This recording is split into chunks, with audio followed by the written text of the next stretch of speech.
Good evening, and welcome to the YWCA's Black History Month reception. My name is Mary Quinn. I am the CEO of the YWCA. We are here tonight to celebrate Black history in Harrisburg. Though often unsung, it is woven into the very fabric of the history of our city.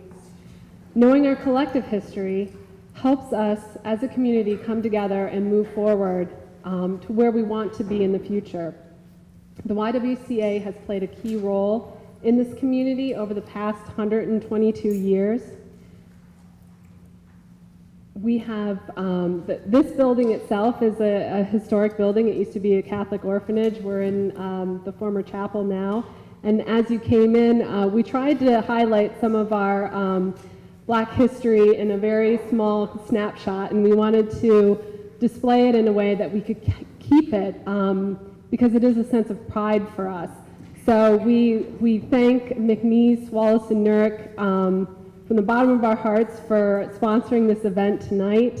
It also helped us, provide food and drink and everything else, and helped us archive some of our history here to be able to showcase it to you. The YWCA began as the Young Women's Christian Association in 1894. We are meeting the needs of young working girls in a 9-bedroom boarding house. Today, in last fiscal year, we served over 32,000 individuals, and technically we can house over 100 individuals here. We have residents, we have programs from domestic violence, sexual assault, housing and homelessness, veterans programs, visitation, legal center, child care. We are in the community and we're very proud of what we do. And everything that we do is led with our mission. We lead with our mission. The YWCA is on a mission, as you'll see on each of the tables. And in 1920, the Phyllis Wheatley branch was founded to meet the needs of African American women and girls in Harrisburg. And by 1946, the National Convention of YWCAs came together and they collectively said, whenever there is injustice on the basis of race, whether it's in the community, the nation, or the world, our protest must be clear and our labor for its removal vigorous and steady. And by 1955, there were two separate YWCAs within the city of Harrisburg, and by 1955, this YWCA integrated both of those organizations into one, and we were one of the first to do that.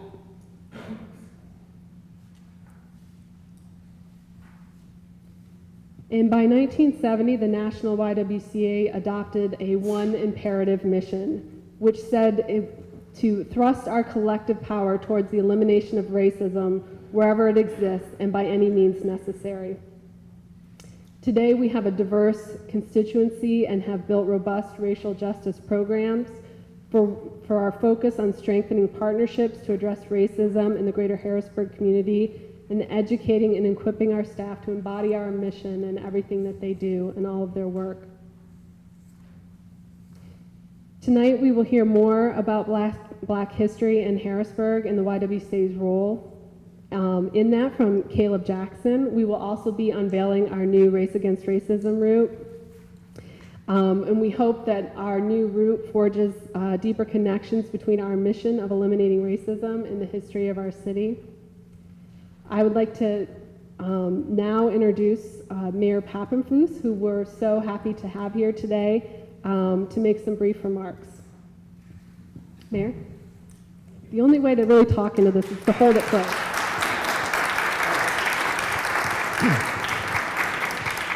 I will talk into the microphone.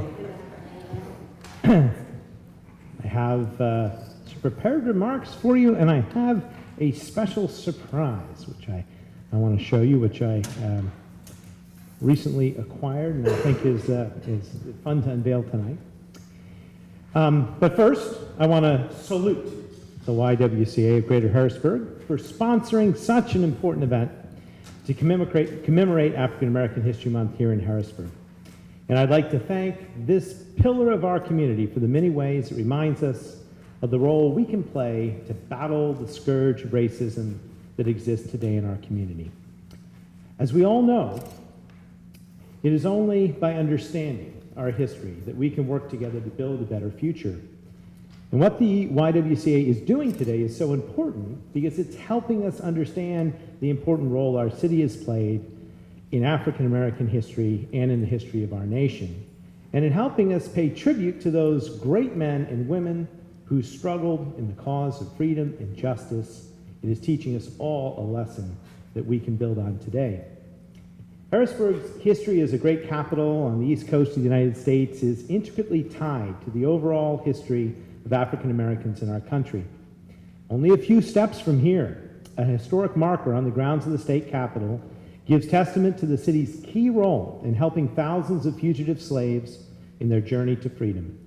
The marker on Walnut Street near 4th reads, "In the 1850s, this area, known as Tanner's Alley, was important on the Underground Railroad. Fugitive slaves hid at Joseph Bustle's and William Jones's houses, each a block apart." The plaque also notes that the great Frederick Douglass and the abolitionist William Lloyd Garrison spoke at Wesley Union AME Church at 3rd and Mulberry Streets, another clear sign of the importance of Harrisburg in the annals of African American history. But while Harrisburg was an important stop for many seeking freedom through the legendary Underground Railroad, unfortunately was all too often not the final stop. Harrisburg was able at times only to offer a momentary respite, a temporary haven to those escaping slavery, because it didn't offer freedom. In fact, our city went through an era of terror following the passage of the Fugitive Slave Act in 1850, the notorious law that made it illegal for anyone to harbor or help a runaway slave. In fact, it compelled lawful citizens to return slaves to the South. And during that infamous period, Harrisburg became home to what was called a slave commission office, with a mission of returning runaways back into slavery.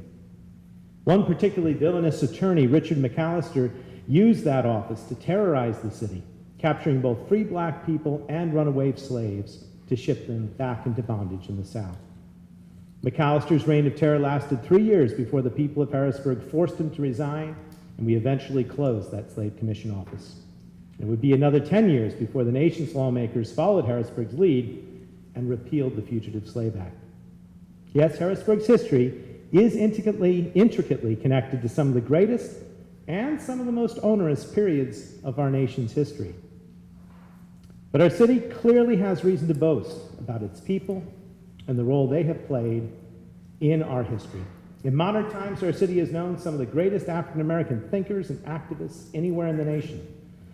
As we prepare to unveil the race against racism route, we should contemplate the richness of our heritage and pay tribute to a few African American heroes and heroines who walked on our streets.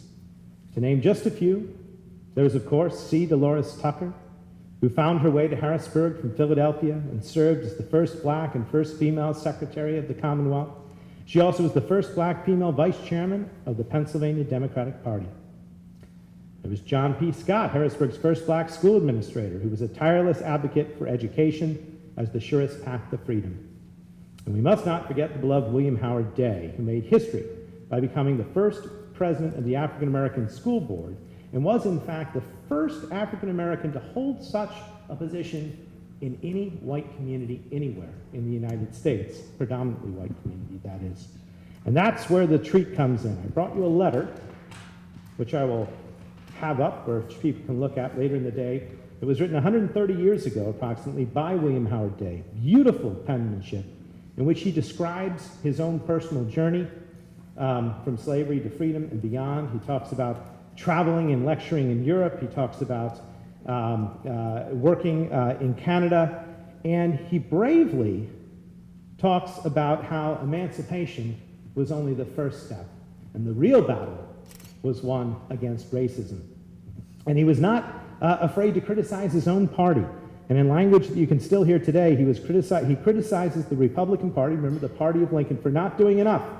And he writes that so far as this drift of public sentiment is concerned, there's much work as possible that needs to be done now to meet the vagaries of the escapades of those Republicans who style themselves as independent and don't do enough to push, to fight against racism. So I'll have that letter up here afterwards. And then there was Ella Frazier, Executive Director of the Harrisburg YWCA's Phyllis Wheatley branch at Cowden and Briggs Street from 23 to 1955. She was committed to saving as many youth as she could, providing activities for them to nurture their talents and to stay out of trouble. And she was known for encouraging girls not only to learn homemaking skills, but to develop their athletic abilities and their minds. Trailblazers such as Ella Frazier and William Howard Day laid the foundation for the city and the state that we know today.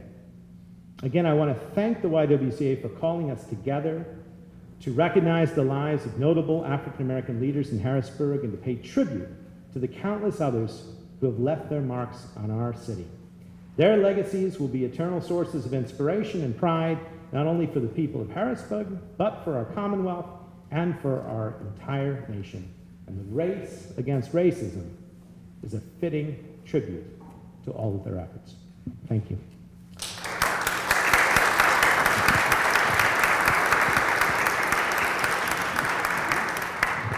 Can I ask what your tie says? Okay, and I am wearing the Emancipation Proclamation on my tie, which is pretty neat. Oh, I figured it had to be something relevant.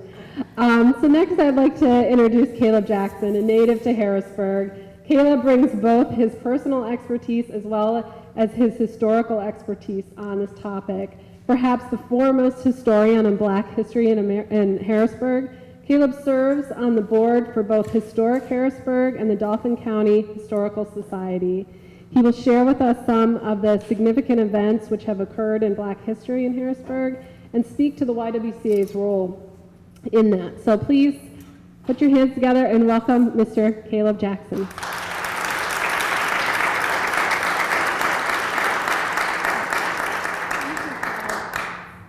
Thank you, thank you. It's nice to see so many friends again. And also I'm very proud and honored to be here, especially at the YWCA, because I could tell you this, that my mother came to Harrisburg in 1922 at the age of 12. And one of the first things she did was to join the Phyllis Wheatley YWCA.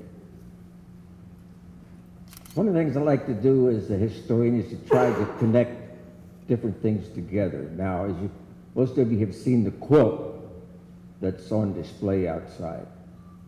And there are like 35 panels. Can everyone hear me? Good. There's like 35 panels that depict some of the African American history of Harrisburg and Dauphin County. Well, there's one panel, and if you have the program, it's on page 4. And there's a panel that says African American Mass Choir. And this is 1919. A group of 1,000 African Americans participated and sang at a big jubilee of colored people for the War Camp Community Service in the city of Harrisburg and Steelton in June of 1919. They had 1,000 people on the island singing the old spirituals. But after that, the War Camp Committee made a recommendation. They saw something was missing.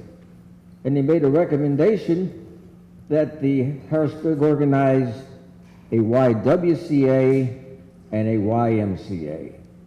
And that was the start of the YWCA, the branches, the African American branches of YWCA and YMCA in Harrisburg. This was the thought of it in 1919. But in 1920, the recommendation came true, and the YWCA, named Phyllis Wheatley, was set up in April of 1920. This is the Phyllis Wheatley branch, and at Broad and 7th Street, the Broad Street branch of the YMCA was set up. Now I'm basically going to deal with the YW as opposed to the YM this evening. Because one thing we're going to have after, we're going to have Q&A. One of the things in speaking, some of the people will hear the same thing I've said many times. I need to know what you need to know. So we get to Q&A, I'll be able to answer some individual questions. In 1920, Maud Deering Coleman of Gettysburg, but a graduate of the Harrisburg school system, was chosen to be the first executive secretary of the Phyllis Wheatley branch. Mrs. Coleman had just recently returned from Seattle, Washington, where during World War I, she'd been very active in YWCA activities. Now, Mrs. Coleman went on to become the C. Dolores Tucker of the 1920s, 30s, and 40s. She's almost unknown today, but we have some pictures around, pictures of her. I have some clippings that are on various tables. But she was probably the most well-known African-American female. She served under 4 governors, which is very unusual because the governors changed from Democrat to Republican during those 30 years. However, in 1923, Miss Ella Frazier of Pittsburgh assumed the duties of executive secretary, and she remained until the branch closed in 1955. Under Miss Frazier's tenure, dormitories were opened at 804 Calvin Street in May of 1925. The Wheatley branch grew steadily, and by 1933, when the Foster Street YMCA was opened, which had a gymnasium and a swimming pool, they made an agreement between the two wives, that the girls from the YW would be able to use the facilities at the YM. So then the girls had an indoor swimming pool. Before that, people swam at the island, at the beach at the island, which was really, although the water was contaminated, the beach was segregated. So the first time in 1933, they had indoor swimming pool for African American children and also a gymnasium. During the ensuing years, many activities were established at the Wheatley branch.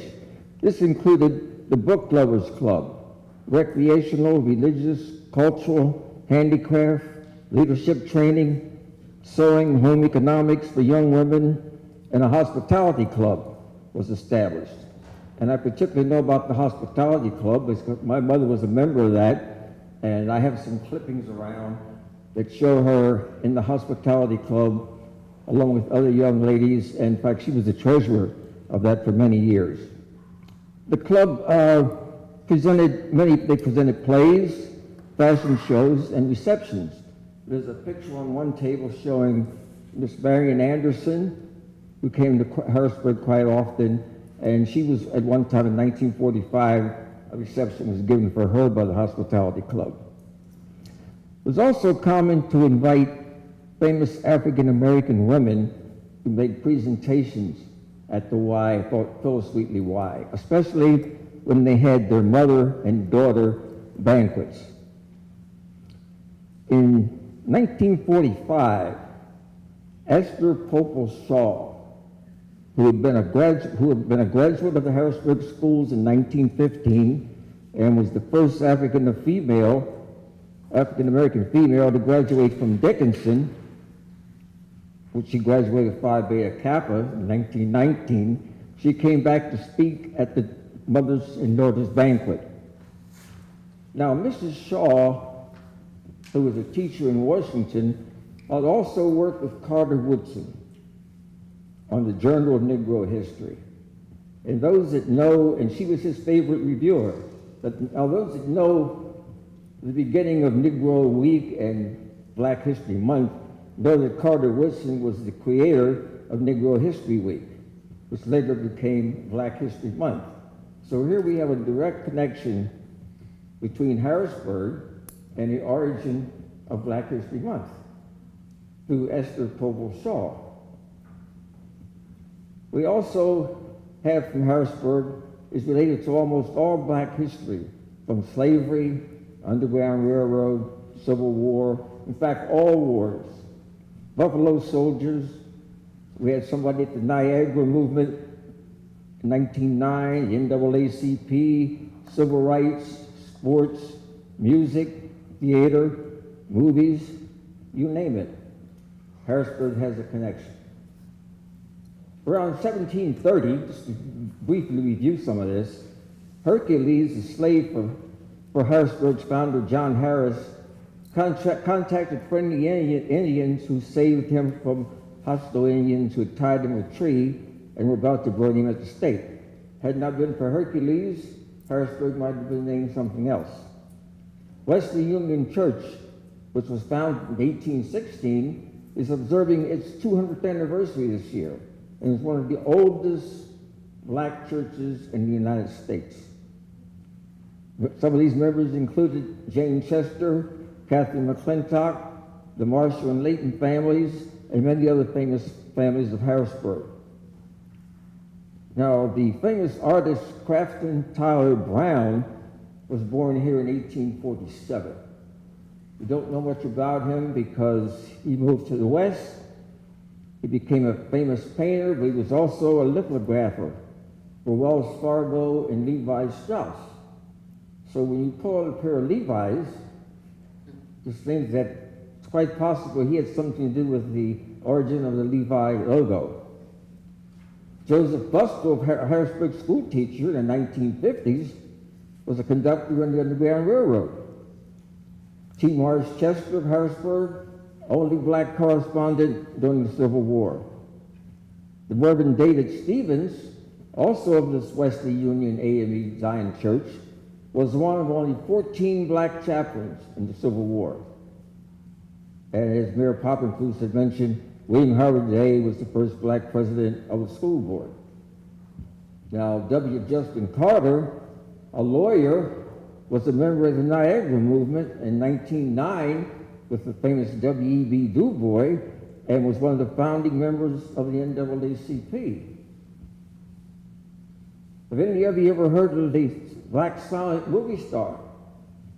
She's from Stilton, but it's still Harrisburg. Elcora Howard. She was a movie star, and she starred under the black movie producer and director, the famous Michelot.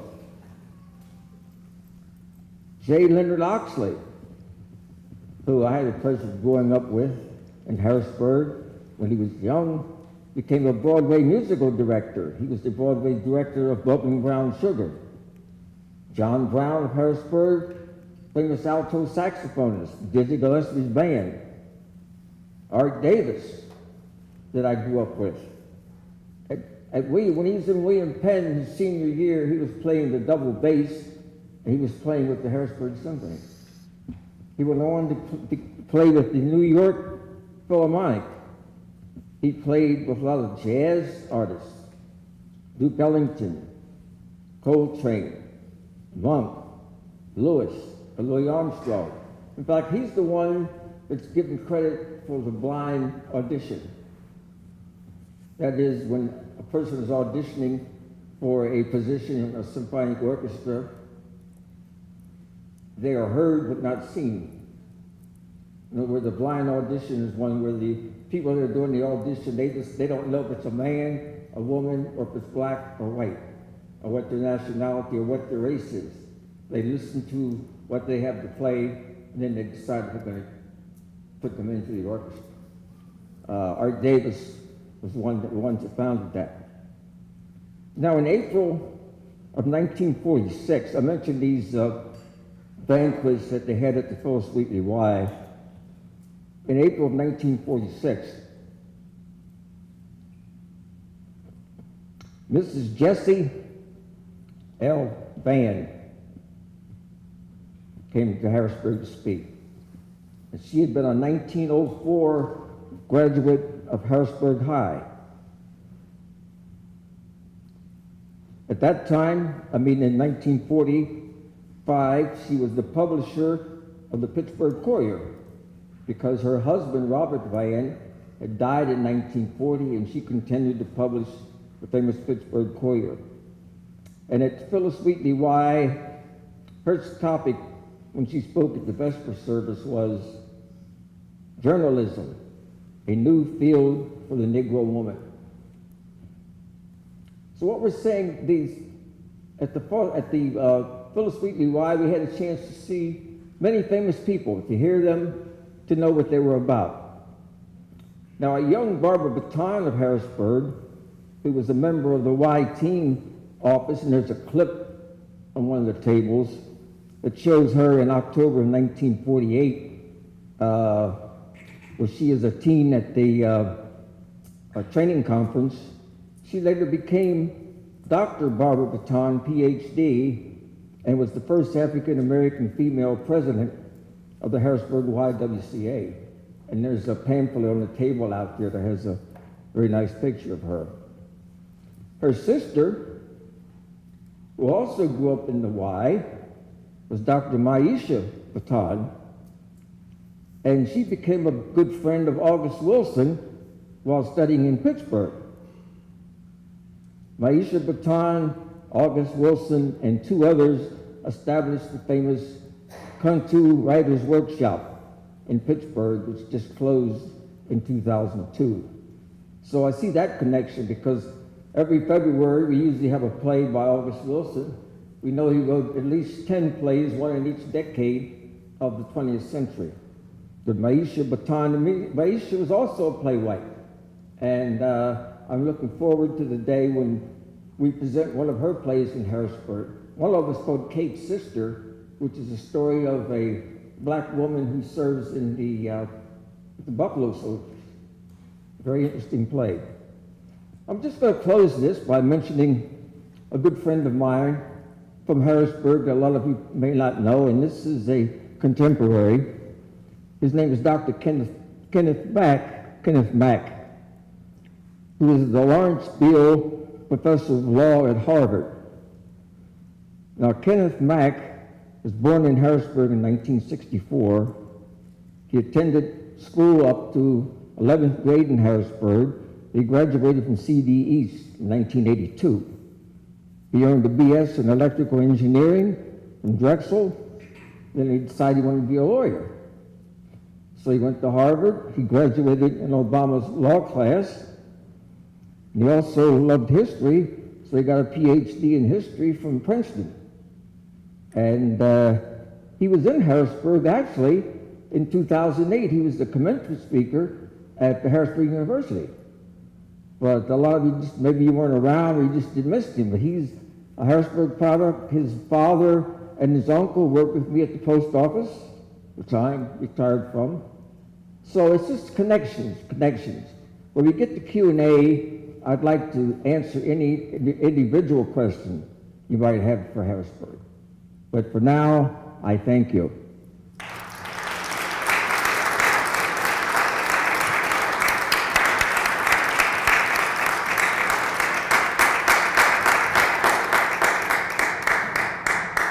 Thank you. Sorry. Suffering a cold here, trying to keep moving. So what we've been waiting for is the dual purpose of this evening, not only to celebrate Black history, but also to unveil our new Race Against Racism route.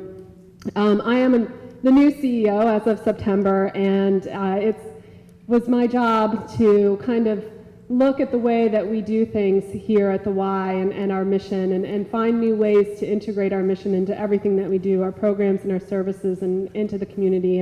And as a longtime resident of the city of Harrisburg itself, I love this city, warts and all, and I love this organization and everything that it stands for. It's a real sense of pride for me, and I made a suggestion that why don't we take our Race Against Racism, move it off City Island, and move it into the city of Harrisburg, because there is such a rich history here.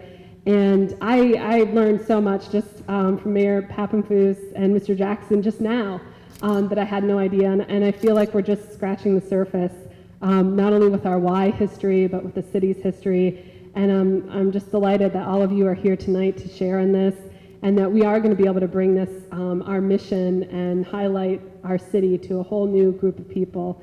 So if I could ask the mayor to come up and unveil our new route with Jeb.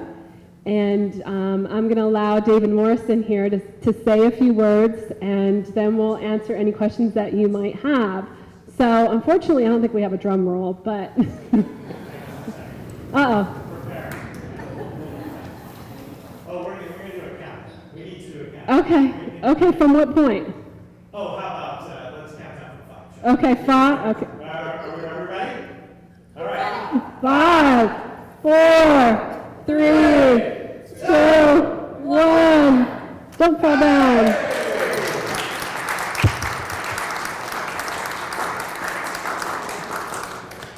So this is our route, and David, did you want to say a few things about the route? We were so delighted to have Historic Harrisburg kind of partner with us and come up with this route, and they did a fantastic job. So David. Thank you very much, Mary. It's going to be a great race on April 30th. We're very pleased that the YWCA enlisted the assistance of Historic Harrisburg Association to design this new Race Against Racism race course. We have always welcomed opportunities to collaborate, and especially when they draw upon our areas of expertise and interest. The historic fabric of our city has many important stories to tell.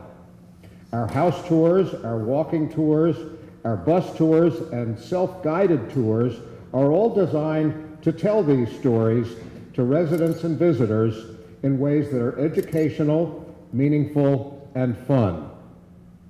But this was the first time that we were asked to develop a route for several hundred runners in a 5K race. Remarkably, the map that has just been unveiled includes 30 landmarks of African American heritage, ranging from the Tanner's Alley, which the mayor mentioned earlier in the shadow of the Capitol, to Camp Curtin in uptown Harrisburg, a course that is exactly 5 kilometers long. Each of these 30 landmarks, sites pertaining to the Underground Railroad, to famous African American leaders, to historic churches, organizations, and black-owned businesses, will be marked by removable two-sided yard signs containing pictures and information. And we couldn't have had a better team than Caleb Jackson and Jeb Stewart, who immediately began working on this project in early January and will be working steadily over the next several weeks. Caleb and Jeb have between them an encyclopedic knowledge of our local history and a great working relationship with each other and with Historic Harrisburg.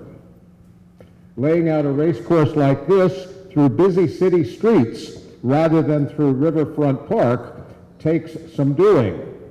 But Mayor, we can tell you that your expert staff made this part of the job go very smoothly. Lastly, we thank the YWCA's CEO, Mary Quinn, for hatching this idea and for inviting Historic Harrisburg to be part of it. Thank you very much.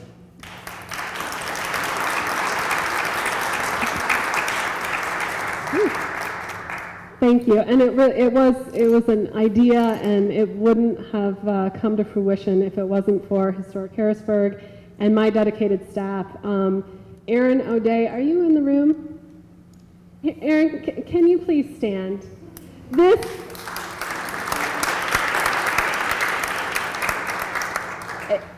as David alluded to, it's been very as smooth as I could have expected.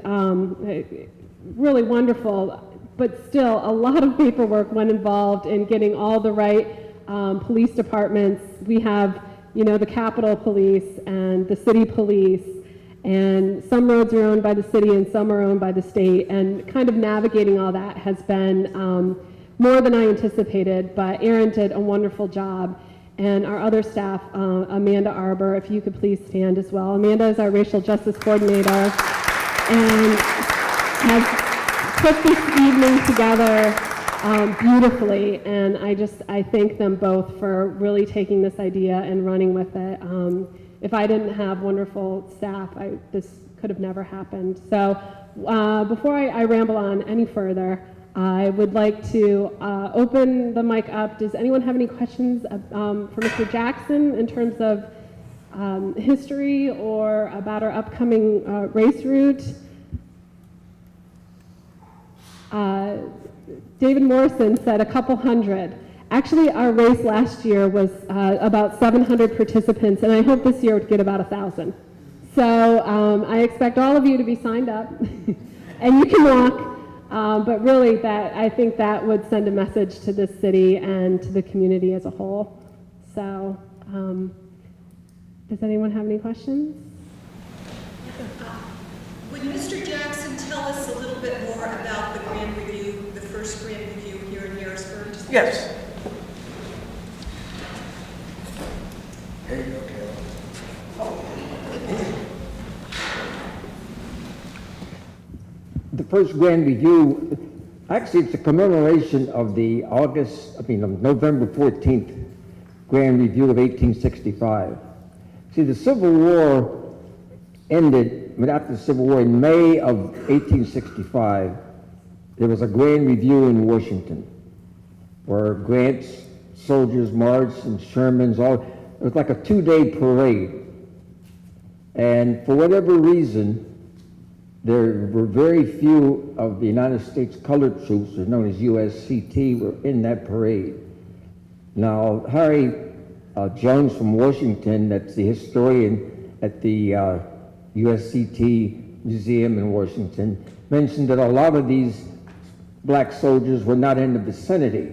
They were scattered. In fact, you probably heard of Juneteenth, which happened in Texas. So a lot of them had been sent to Texas, which was one of the last places that the war ended. And a lot of them were in occupation in the South. But anyway, for whatever reason, there were very few, or if any, that marched in the May 22nd Grand Review in Washington, D.C. In Harrisburg, the women of the Garnett League realized in November, about October, they realized that a lot of these soldiers were being discharged. So they realized that most of them would be coming through Harrisburg. So they said, well, why not have a big parade in Harrisburg to at least honor the Pennsylvania soldiers coming home from the Civil War? And that's how this Grand Review started. They picked the date, November 14th. Now, as you probably know, a lot of Pennsylvania, specifically central Pennsylvania, black soldiers were in the Massachusetts 54th and 55th. They were not just in Pennsylvania units. So all of them coming home, they had the huge parade, which was Thomas Morris Chester of Harrisburg was the Grand Review. I don't know if you've seen the historic marker. There's a historic marker for that on South Street near the State Museum that explains pretty much in detail the people that were there. And also, if you really want to read it, we have the newspapers of the time that they're digitized and we have them printed out. So you can read in detail about the event and who was there. So I hope that answers your question. Do you know how many reenactments there have been in Harrisburg since? Well, now the reenactors, in 2010, the Grand Review was reenacted in Harrisburg.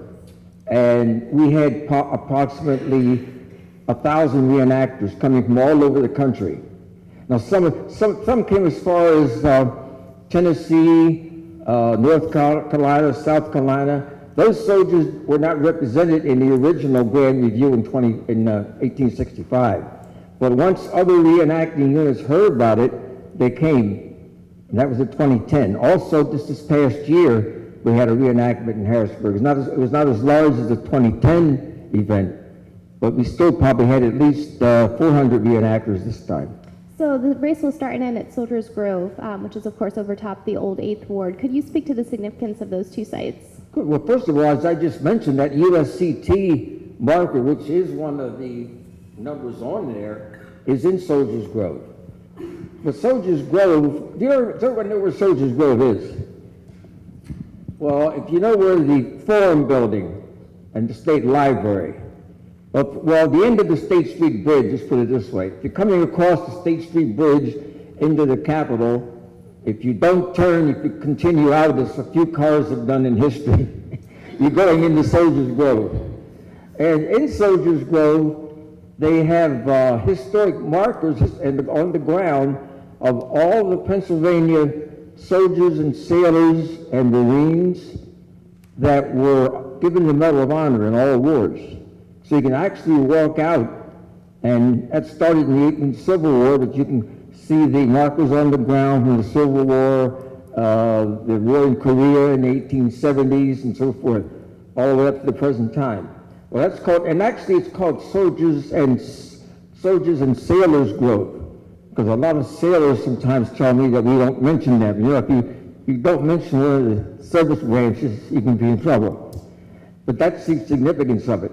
And the fact is that was the old 8th Ward. Now, starting about 1910, actually, the back of the Capitol, if you notice where 4th Street, 4th and Walnut, actually the street there was called High Street, and that was the Capitol ended at High Street. So from there to the State Street Bridge, the old State Bridge, and from Walnut Street to North Street was the old 8th Ward, which was a notorious place. You can go, if you Google it, you can go online and actually see pictures. Dr. Michael Barton and some of his friends at Penn State have digitized pictures of the old 8th Ward, of all the industry there, even the bars and the other places are digitized, and you can actually go to a corner and see what it looked like. Now, it was primarily, I would say at least 50% of the people who lived in there were African Americans. And they had restaurants, hotels. Fry's Hotel was there, Parsons Drugstore, the first black pharmacist in Harrisburg. There were Colonel Struthers formed the Harrisburg Giants baseball team in that area. So it was just a beehive of African American history. One of the reasons we started at that place was because it's just a good place to start. It's also on the old Bethel Trail. We have a Bethel Trail in Harrisburg that starts at there's some panels up starting at the railroad station, going up Commonwealth Avenue and up 6th. So it's just an ideal place to start. And when I was first asked to start planning this, I thought of starting there, going up 7th Street, which Jeb and I decided to do, and then up to Camp Curtin and then come down 6th.